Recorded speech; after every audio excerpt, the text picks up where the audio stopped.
Welcome to the People of Rochester podcast. Here we are sharing the stories of the people who work hard every day to help create an environment of hospitality and hope, healing, creativity, and excitement that this city thrives on. Welcome to episode number 4. People are just used to seeing you and I, but we do have a new face every week.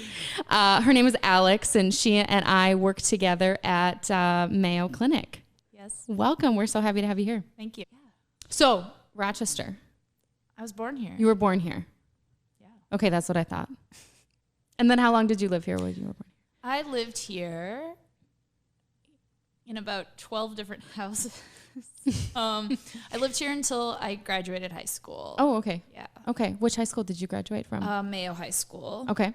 Yep. And then my senior year of high school, I was only at RCTC. I was doing the post-secondary or whatever it was. So I wasn't actually going to high school.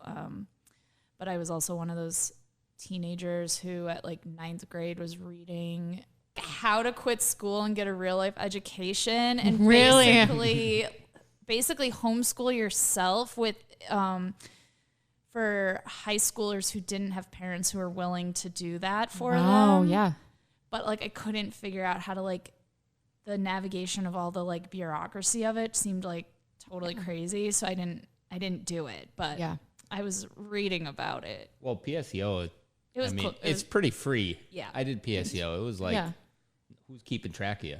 Nobody. It was an awesome thing. Really? No one's really keeping track? I didn't realize that. Because you're in college. Like, the college professor doesn't care if you show up to class or not. Wow, I didn't even realize. Yeah, I didn't realize that. Yeah. I mean, yeah, and then you're getting college credit. So that ended up So being now a this better is option. coming from somebody, though, who I know has a master's degree. Yes. Right? So you went on, and you went to school for... and as much as I say that with PSEO, self-motivated people like yourself, because you're reading the book, like you were motivated to go get it done. Oh, so true. Yeah, no, you were like- absolutely. Absolutely. I just didn't want the I really didn't want the structure of of high school and people telling me what to do. I mean, that's kind of been the mantra of my life. It's like, don't tell me what to do, bro. I'm like, I will figure this out on my own.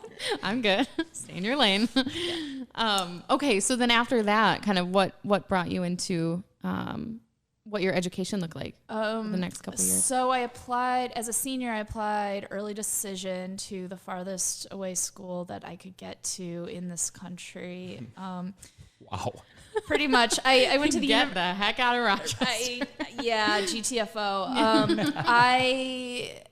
I went to the University of Puget Sound. Luckily, my parents and grandparents were really supportive, and like they took me on a trip like all over, and I got to choose the colleges I wanted to go see. Cool.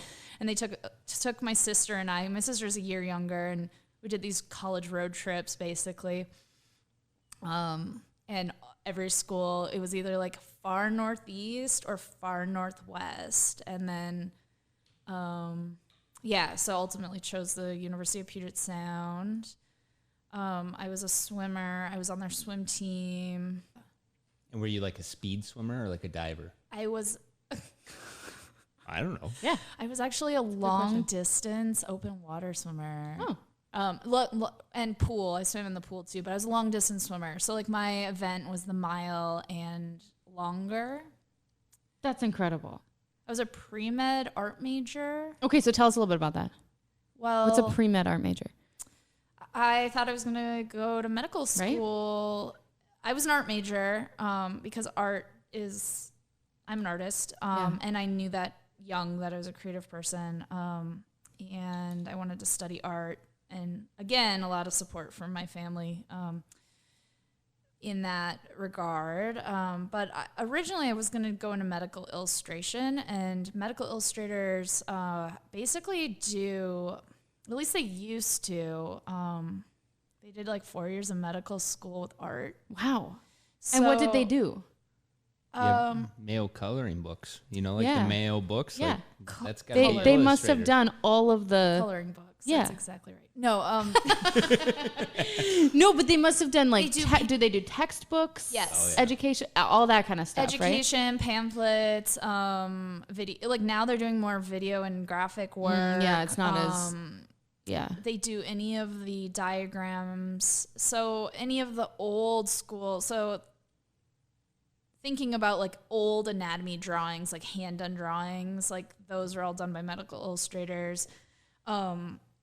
My step grandparents were they were both medical illustrators. My stepmom's parents, they were both medical illustrators here. And I thought that would be a really good route for me. Yeah. Yeah.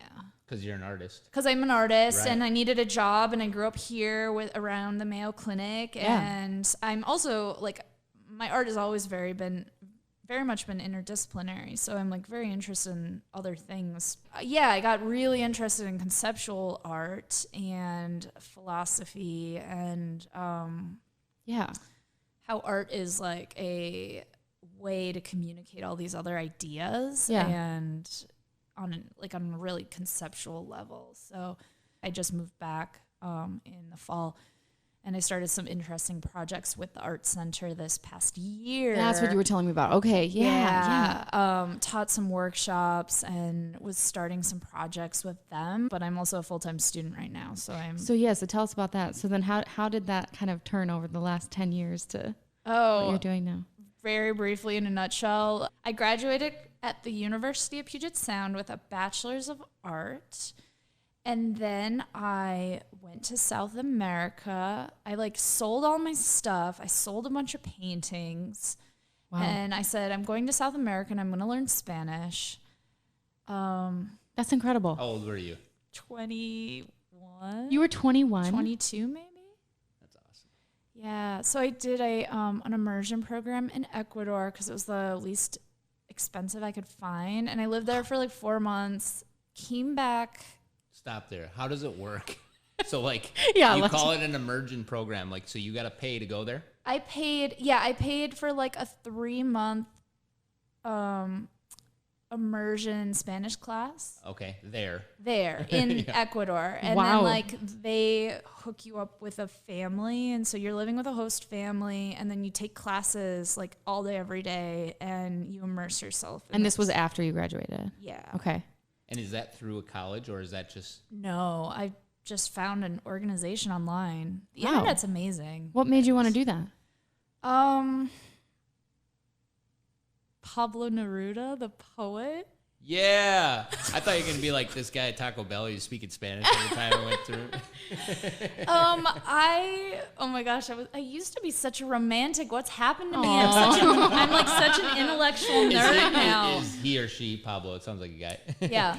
He's a romantic poet? Yes. He is a Chilean poet. He's a Chilean poet. And I wanted to be able to read his poetry in Spanish. Yeah. Awesome. It is. And you're like, hey, why not now? I'm young enough and I can go. Here we go. Yeah. And I needed an adventure. And again, I needed to GTFO. Ended up living with a bunch of artists. I mean, I had a string of jobs and a whole bunch of stuff happened, but I ultimately ended up leaving those jobs and meeting artists and ended up working with a grassroots art organization and a bunch of street performers. In Ecuador? Actually in Argentina. Oh, wow. So this was a string of events that happened. And became a street performer and an artist and taught art workshops and did a lot of hitchhiking and traveled all through Argentina and Chile with these artists. Oh my gosh. That is so cool. That sounds so cool. Yeah. That sounds really fun. That was who I was. So I really struggle with who I am today, even though that person is somewhere. I mean, that person has informed me today somehow. But I don't know. I kind of feel like I've lost her a little bit, and I want to regain some of the. Have you been to the Stewartville street dance ever? Oh, there you go.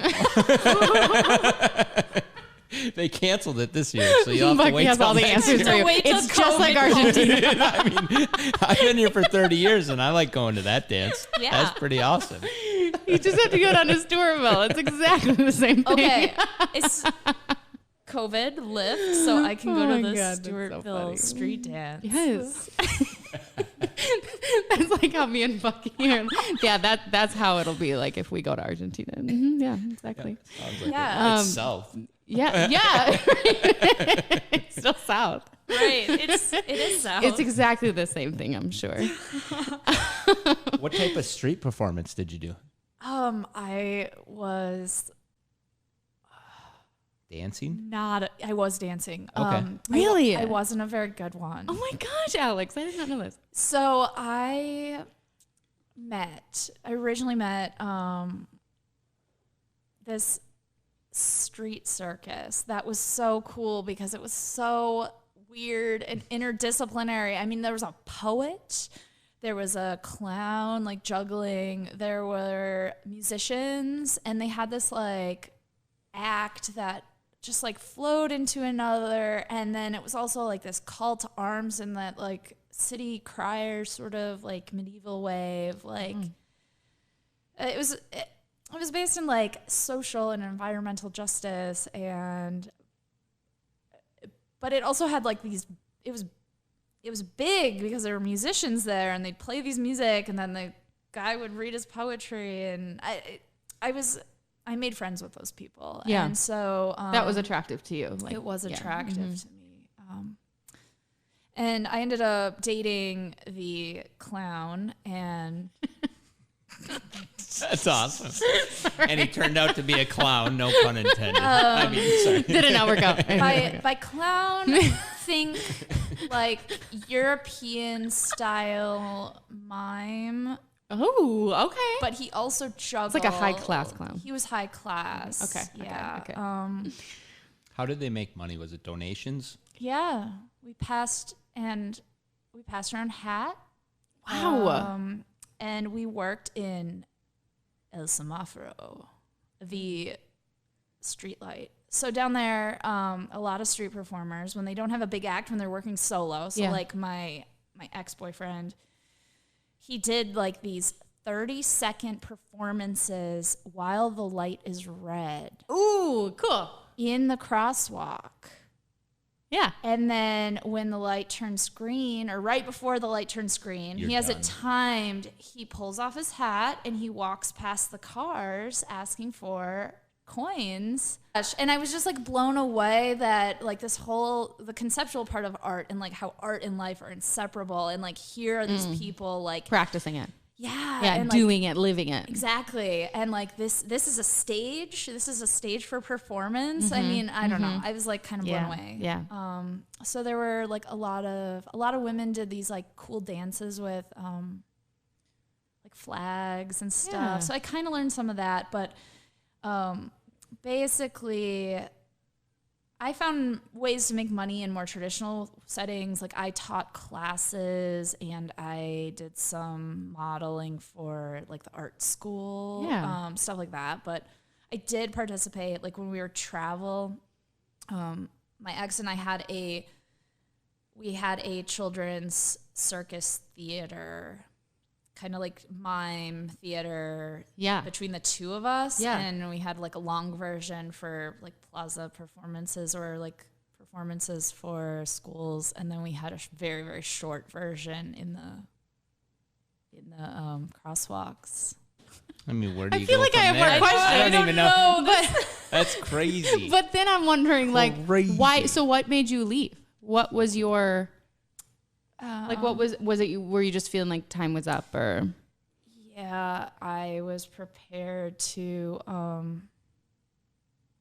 make that my home, I guess, in a way. But like a string of personal stuff happened, and like turns out that the clown was not a good match for me.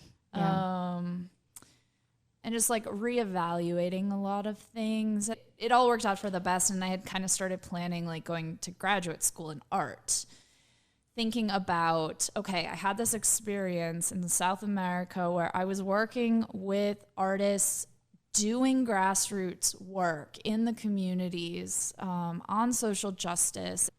Like it wasn't like the museum white wall, right. highbrow thing at That's all. what art is here, right? Oh, absolutely. Here is a plug for the Rochester Art Museum Art Center. Yeah, Art They've Center. been the new curator's awesome. But yeah, she's really making an effort to like break out of that tradition. But yeah, I think that's good for people to hear too, because there's a lot of people that appreciate art and they just don't know the outlet. Came back to Rochester in 2009. Okay.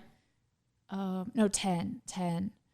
And it was like very clear that like I had to go the structured route. Even though I'm like a super nonconformist, I'm not like allowed like big mouth or whatever. I don't know how to explain it. But No, that makes I luckily got into graduate school after like 2 years of applying. Again, like struggling with the application process. Wow, With, Where did you go? I ended up going to Chicago, Columbia College Chicago, in an interdisciplinary program for book and paper arts. Okay. Because I ultimately consider myself a writer, and all of my work comes back to writing in some ways, even though I use and explore a lot of different aspects of art. I paint a little, I make books, I do installations, I do some sound work, I do some interactive performance, but writing is at like the heart of all of it. And so I was like, okay, book and paper arts, that makes sense. And they were the only ones who thought my weird, quirky experience was worth giving a shot to. And they told me this. They're like, your application is super weak. Oh, no. He said that? But you are so quirky, and you've got like you've lived and you have so many interesting experiences. We had to give you a chance. Yeah. And your grades are good. Yeah. Right? Your grades are good, and you did really well in undergrad. Yeah. Even though your portfolio is a mess and your application is really weak. But it was because you were living life. I mean, right? Sorry. I mean, after the bachelor's degree, I guess a lot of people like they then just added to their resume. Is that what they were? And but you were like, I'm going to do this and I'm going to live my life instead. So usually there's not, I didn't do the college, so forgive me. So usually there's not that gap, and then they see there's not that gap. And then because there's not that gap, they look at that as like, oh no, usually for artists there is a gap. Okay. Yeah, for a lot of graduate. Why would your application be weak? Because I didn't know how to talk about my work. I didn't know how to. Because I didn't know how to organize my ideas. I remember having to do that. It goes back to bureaucracy and administration. Right. And we were talking about that too, because it's almost like, I mean, it's not a good word, but it's like the politics of it. Yeah. You know, it's like, okay, all of these things sound great, and we're all probably qualified to do half the stuff, but it's like, there's so much that goes into that, like paperwork and resumes and essays and all that stuff. And you're like, writing a succinct essay that's clear, concise, and shows a thesis, like some sort of supporting thesis sentence. Like, I didn't know how to write a thesis. Oh, I'd be so bad at that. Yeah, like what? So bad. That just like exhausts me and makes me irritated. Like just talking about it. And you're an artist. Like you're not like I mean, seriously, no. Like, can't I just present? Yeah. I mean, and this is coming from someone who managed to write a master's thesis, but I don't think you could find a thesis statement in the entire 100 pages I wrote. So coming from all of this, I'm the worst academic in the entire universe. Which is so funny, because now after I met you as a student, right? That's how we were introduced.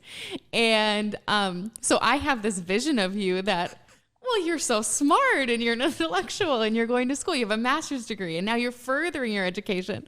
So it's so funny to hear like this different side of you that I've never, I mean, it's just, I have two distinct sides, I think. Yeah. So yes. So right now, what are you doing right now? Right now. And why did you come back to Rochester?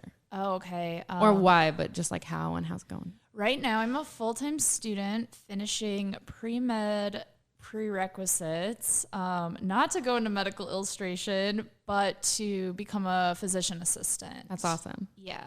Yep. So I'm in the process of applying to PA schools right now, and I'm taking a lot of upper level science classes to fulfill those prerequisites. Yeah. So I started that about 3 years ago. I was living in Oregon. And it was just like a bunch of stuff in my life happened. And I was like, whoa, what I'm doing as an artist is really important, but it's like it's not like getting like the heart of it or whatever. Mm-hmm. I don't know. And so you weren't feeling like completely fulfilled, maybe? Yeah, I wasn't feeling completely fulfilled. I was working like 4 jobs and like juggling all these balls, and I didn't have any energy to actually do any projects. I was just like treading water financially and treading the adulting world. So I don't know. I just started thinking about medicine again because I am also a person, I get bored really easily, and my track record is about 6 to 12 months in a job before I just like pick up and go. Yeah. And so it's like when thinking about, okay, I need a career, what is going to keep me engaged long enough? What's going to be interesting lifelong? What's something that I will keep learning and growing as a person and also do good work that's tangible? Those are such important questions to ask yourself that I think that we don't ask ourselves that question. Definitely been led by feeling like, well, this feels right, but like I really had to explore it on my own. And now like going into medicine and choosing to become a provider, medicine's interesting, but it's like all the transferable skills and all the things that I really love about being an artist that made me know that this is like this job mirrors it. So talk a little bit more about that. So like my favorite thing about being an artist was working with people one-on-one. Like when I was in Chicago, I got to work at the Book and Paper Center, but we'd invite these artists and they'd never made paper before. They'd never made a book, and we'd collaborate with them to create this goal, you know, to see their vision through. And like, I was like a consultant of some sort. And cool. Like I went to the University of Oregon and got to do consulting work and like build out their paper making studio because I was a paper making expert, and got to help them and got to work one-on-one and like manage this, I don't know, consult with their ideas and then figure out a game plan, right? Yeah. So I feel like a lot of patient care, especially in primary care, my experience with good primary care providers, which a lot of PAs end up becoming primary care providers, but my experience with my good providers are that they help me create a roadmap to reach my health goals. Not every provider does that, don't get me wrong, but like that's where I see these like transferable skills and these mirrors of like, oh, well, that's one aspect of the job I really liked. That could be the same, but I'll have this new set of knowledge. It'll be medicine goal. And a new, and I'm working for the patient to create or to reach a new goal. So I think it'll hold my attention, and it's a really great job. And I decided 3 years ago that that's what I was going to do, even though I had like another bachelor's degree worth of science prereqs to take. Which I'm not getting a second bachelor's, but I'm like, maybe I should have had it just to. You probably have enough credits to. I have way more than that, enough credits. Yeah. So that's what I'm doing.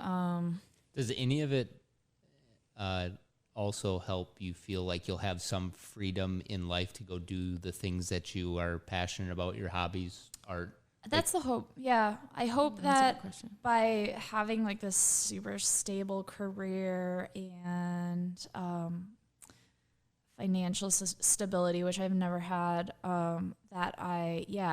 it'll free up some energy. Stability. I mean, that would help me feel like, okay, this is going fine. Now I have that freedom to go and do what I want.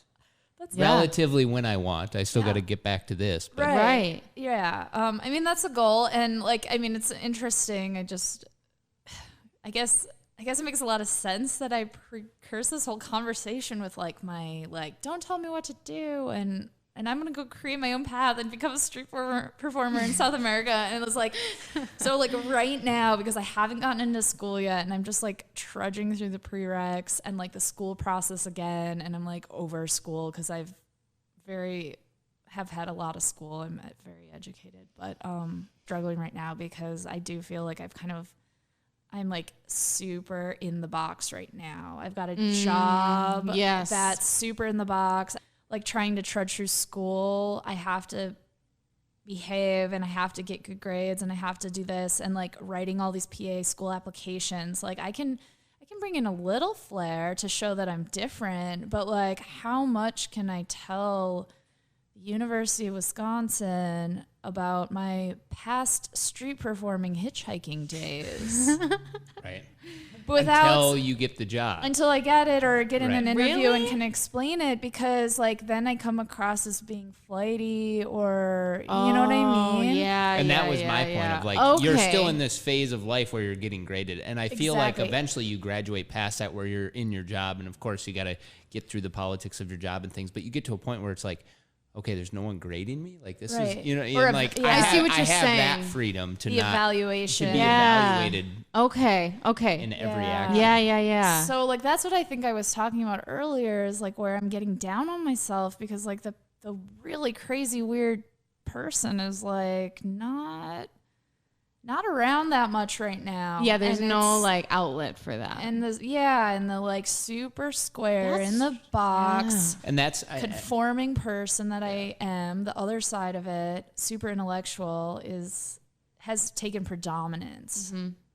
And it's hard to be so. And that's what I think's unique about like our community. Of what I've been told is there's some, like yourself, never met you. You have an amazing story. You've traveled all around, and like being here my whole life won't have the opportunity to necessarily see that side of you because you have the job here, for example. And I think there's a lot of people like that are in that job, in the career town that we are, in the family town that we are. And I'm not saying go crazy and, you know, like just see that creative side of individuals, because they're afraid to show that side, to say, what will it do for my career that provides that stability or what I'm working towards? Absolutely. And I think that's one of the things about our community that it's like so weird. It's like, gosh, how much creativity are we actually missing out here because of that? So much. And I was like, one of the projects I was going to do is maybe, so with the Rochester Art Center, it was like leading generative creativity workshops for non-artists, trying to get people and like out of their box and find the creative side. And a lot of people have creativity or have these things that they're doing, but like, I think there's a lot of what you were saying, no one is talking about it, and they are everybody is so career focused and so family focused, which is great. I mean, it's like it's why Mayo Clinic is the like best of the best, but you know, like there's so many interesting, cool, crazy, weird people at Mayo, but no one is able to, like, very few of them, unless they're like their personality is like super flamboyantly awesome, like you know, they have a difficult time expressing themselves. Most of the people probably have a difficult time expressing themselves, or the opportunity doesn't come up. Like, I think that's a lot of it too, is the opportunity. Very true. Yeah, you know, true. Like you said, like, you're not the type of person to step out and do it, right? And so where is that opportunity for people? And how many other people are like have these cool experiences? It's like, I can't go into a patient's room and be like, I'm Alex, I used to be a street performer and live under a bridge. But you probably could, though. You could say that, because I mean, would just feel super awkward. And is it worth it? And you know, I might get that. That's one like the person. Optimism in me. I'm like, you should just say it. Just say it. You get to leave the room and just say it and leave. That's how I just go. As long as I get the blood, I'm okay. Get the blood and you're out of there. Do people know you're a phlebotomist? Then they're gonna. I mean, I'm not like not open about it. I don't know. I don't say just it like it's out of context. Like, go in and get the blood and leave the hospital room. That does sound a little bit. So what I think when you're saying the opportunity is, here you are, a young woman, you go, I'm so bad. I know where Stewartville is. You go south, far south. Yeah. and it's just like Argentina. Yeah. And you go there strictly for like learning about Spanish and learning that. But there was this opportunity for other things. And because of that opportunity, and you finding it and presenting itself and just being out there in culture and in the community, your path where here it's like it's difficult to find those alternative paths. It really You is. might come here for mail. Yeah. But the chances of you finding a different path besides that is probably not very likely because of the way that we operate.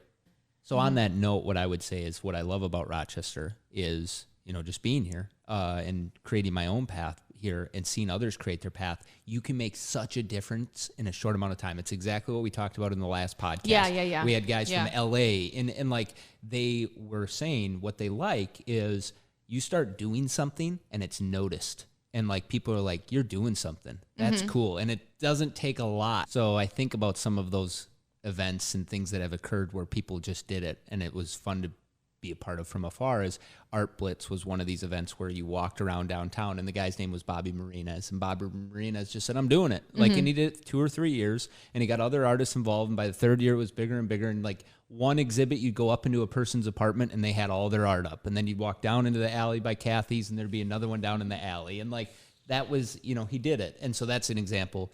There was several vacant buildings and I can't remember the group, what they went by, but they threw parties. It was music. Charlie Parr was playing in the old C.O. Brown building, completely vacant. Charlie Parr's playing maybe on the main floor. They have the mezzanine floor. People are gathered around. There's an artist in the corner doing something.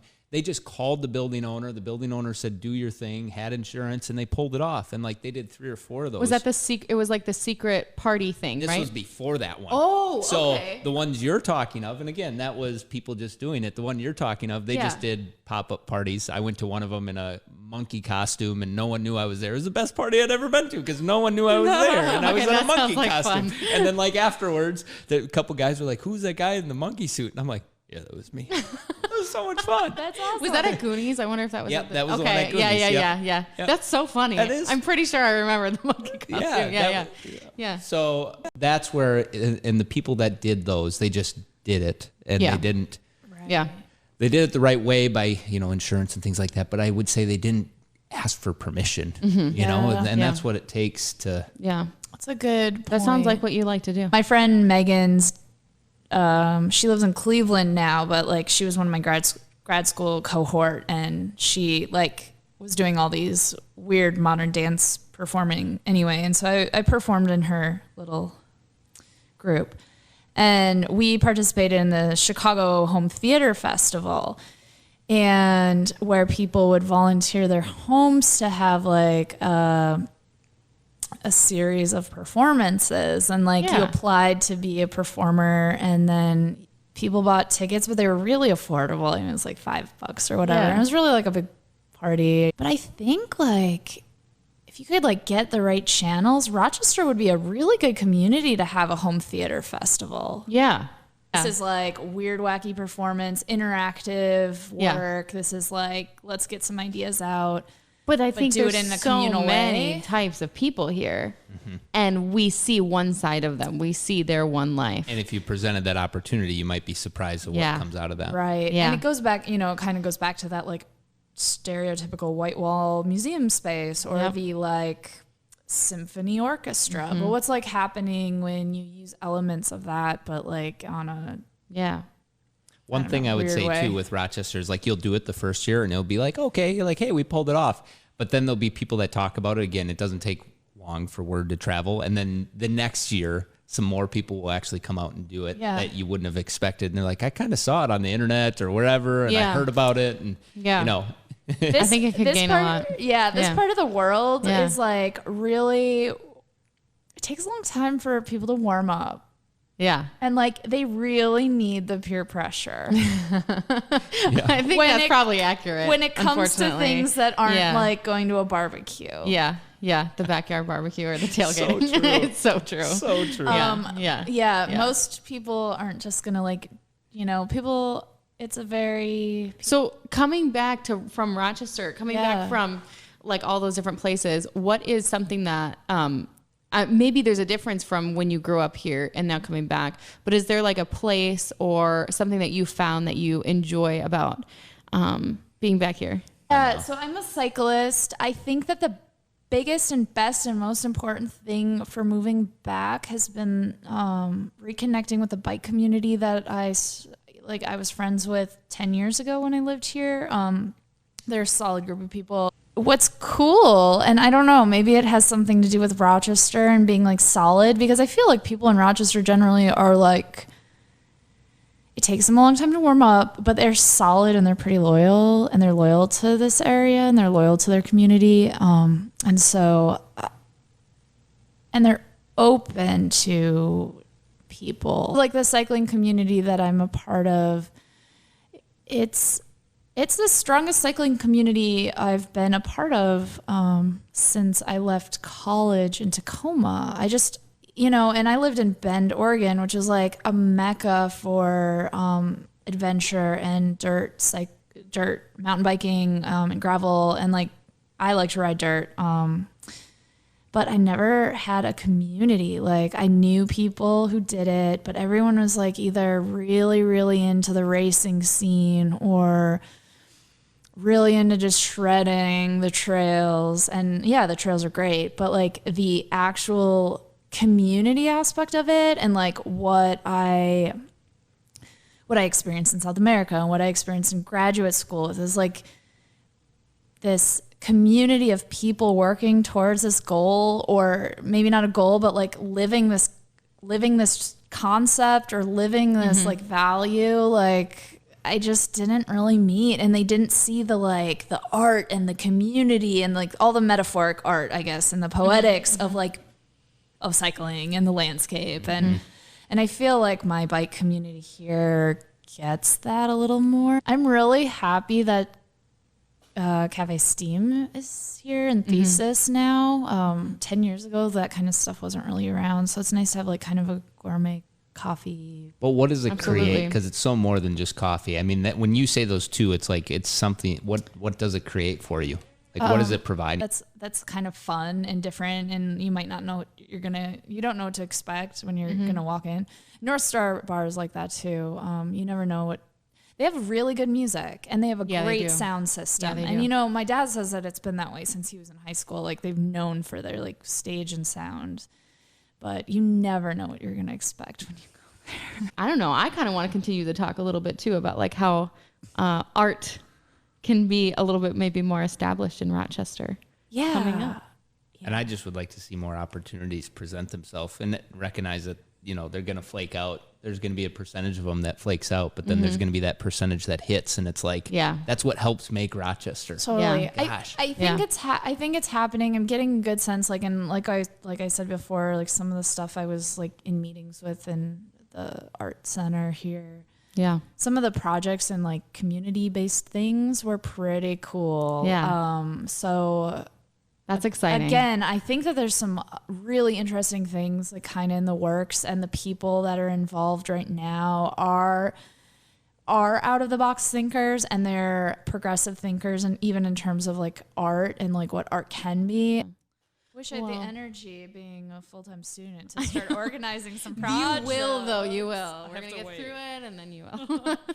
Well, thank you again. I really appreciate it. If our listeners have any other ideas, or if something resonates with them, to talk about it, comment on it, and or even like come talk to us about it, because we want to know too. So thank you so much for joining us for episode number 4. That was great. Thank you. Thanks, Nice Alex. to meet you. Yeah, nice meeting you all.